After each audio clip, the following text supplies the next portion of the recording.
భైంసా పట్టణంలో నిర్మించిన double bedroom ఇండ్లు వెంటనే లక్కీ డ్రా లబ్ధిదారులకు ఇవ్వాలని న్యూ డెమోక్రసీ జిల్లా కార్యదర్శి జె రాజు డిమాండ్ చేశారు. భైంసా డబుల్ బెడ్రూమ్ లబ్ధిదారుల సంఘం ఆధ్వర్యంలో మూదోల్ శాసనసభ్యులు రామారావు పటేల్ కి వినతి పత్రం సమర్పించారు.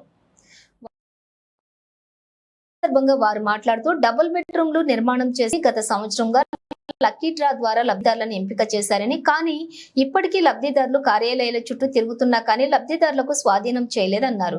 డబుల్ బెడ్రూమ్ ఎన్నికలు హామీగానే మిగిలిపోయింది కానీ ఇప్పటి వరకు కనీస సౌకర్యాలైన మంచినీరు, విద్యుత్, డ్రైనేజీ, రోడ్లు లేవని ఇప్పటికైనా వాటిని ఇవ్వాలని కోరారు. ఎమ్మెల్యే రామారావు పటేల్ మాట్లాడుతూ సమస్యను పరిష్కరించేందుకు రాష్ట్ర ప్రభుత్వం దృష్టికి తీసుకువెళ్లి ఫండ్స్ విడుదల చేయించడానికి ప్రయత్నం చేస్తానని, లబ్ధిదారులకు అండగా ఉంటానని, వెంటనే పట్టాలు ఇస్తామని హామీ ఇచ్చారు.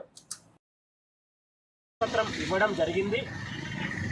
ఆయన మా సమస్యలన్నీ కూడా వినడం జరిగింది. అక్కడ కరెంటు లేదు, మాకు కేటాయించి సంవత్సరం అయింది. సంవత్సరం అయినా కానీ మాకు స్వాధీనం చేస్తలేరు, మాకు డబల్ బెడ్రూమ్లకు ఫోన్ ఇస్తలేరు అని చెప్పేసి మేము చెప్పడం జరిగింది. కరెంటు లేదు, మంచినీళ్ళు లేవు, ఏమి లేవు అని చెప్పేసి చెప్పడం జరిగింది. ఆయన చాలా అనుకూలంగా స్పందించి వెంటనే దానికి సంబంధించి నేను కలెక్టర్తో మాట్లాడినా, ఎవరైతే ఈ మీకు లబ్ధిదారులు ఎవరైతే ఉన్నారో లక్కీ డ్రా ద్వారా ఎవరికి అయితే వచ్చిందో వారు భయపడాల్సిన అవసరం లేదు.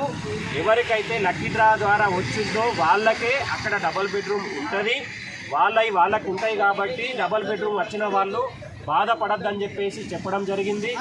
రెండవ విషయానికి సంబంధించి పనులు కూడా వెంటనే పూర్తి చేసి దానికి సంబంధించి చేపిస్తామని చెప్పేసి మాట్లాడడం జరిగింది. కాబట్టి డబుల్ బెడ్రూమ్ వచ్చిన వాళ్ళందరూ కూడా దీన్ని గమనించి